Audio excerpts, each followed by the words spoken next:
rédaction. Et notre débat du jour, a-t-on raison d'attendre? Est-ce qu'on peut se contenter de demi-mesures? Est-ce que finalement, ce n'est pas reculer pour mieux sauter, comme dans ces 20 départements dans le rouge, pour l'instant, qui ne sont placés que sous surveillance? Des discussions vont avoir lieu entre préfets et élus locaux. Certains n'ont d'ailleurs pas attendu pour appeler un serrage de vis. Paris, notamment, qui a proposé dès hier soir un reconfinement dur de 3 semaines pour, disent-ils, espérer une sortie de crise. Le gouvernement a-t-il raison de repousser coûte que coûte le reconfinement? C'est le reportage de la rédaction avec Benjamin Pelsi.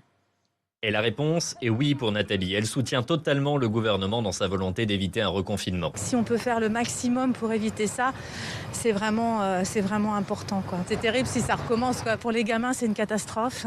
Les jeunes, là, les étudiants, c'est une catastrophe aussi. Les pauvres, parce qu'ils n'ont plus de petits jobs. Pas question d'attendre en revanche pour Sylvestre. Il faut s'enfermer comme en mars. Moi, je serais pour le reconfinement total parce que je trouve qu'actuellement, en fait, en semaine, on est vraiment trop nombreux dans le métro. Juste le week-end, ça ne changerait rien. Il faudrait que ça se fasse sur toute la semaine pour éviter justement qu'il y ait une vraie propagation. En repoussant un éventuel reconfinement, l'exécutif veut préserver un maximum l'économie. Francis Palombi approuve.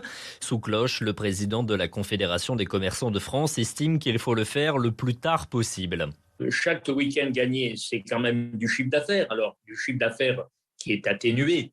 Je ne vous dis pas que le chiffre d'affaires est optimum. Je ne vous dis pas que le couvre-feu ne nous affecte pas. Pour l'économie, pour le commerce notamment, ce n'est pas le moment de reconfiner si on peut l'éviter. Pourtant, la situation s'aggrave. Dans 20 départements, ne pas reconfiner, c'est perdre du temps, selon le professeur Gilles Berderay, chef du service de néphrologie de la Pitié-Salpêtrière à Paris. La situation est pas bonne du tout. Attention, chaque mesure qui est annoncée prend des semaines pour éventuellement être efficace, sachant que quand on ne fait que confiner le week-end, on ne sait même pas si ça aura la moindre efficacité. Si on avait fermé le pays pendant 6 semaines, 8 semaines complètement, ça aurait été beaucoup mieux, on aurait cassé l'épidémie. Je ne vois pas bien ce qui va se passer dans les prochains jours. Est-ce qu'on va gagner à attendre? Attendre, c'est pourtant bien la stratégie du gouvernement, gagner du temps pour permettre à la campagne de vaccination de faire effet.